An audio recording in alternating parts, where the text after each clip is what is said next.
In this exercise tutorial, I'm going to be taking you through the beginner version of a sprinter start on a TRX. So if you're looking for a TRX exercise that is going to work your hip flexion, your single leg balance, and also just begin to start that explosive nature of using your calf as well, then this exercise is for you. So I've got plenty of sprinter start exercise tutorials that go from all the way from beginners to very advanced, which are very explosive, using jumps as well. So this would be the beginner version, starting out with a sprinter start. Fantastic for those looking to improve their running, also as well their single leg stability. So I've got these TRX handles set up in a position where they're in line with my hips.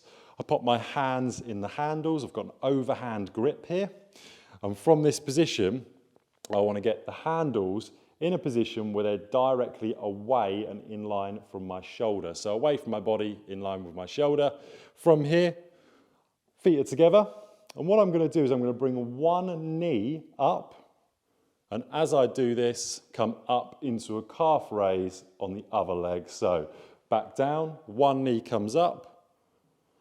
At the same time I come into my calf raise, I'm supporting that position and back down. On the other leg, again, feet together.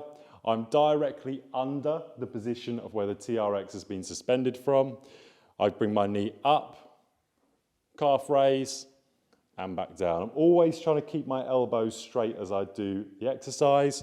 Of course, we can make it a little bit quicker, so we can start doing it a bit more dynamic and start doing the repetitions really quickly, like so.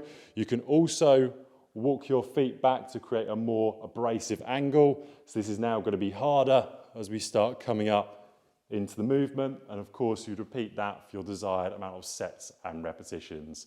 If you're looking to become more explosive, maybe you're a runner, a cyclist, you're looking to do single leg exercises and work on your stability, look at my other sprinter start demos, and I've got lots of different variations that are a lot harder than this one, but this would be the first initial phase of trying to improve your sprinter start and learn the movement.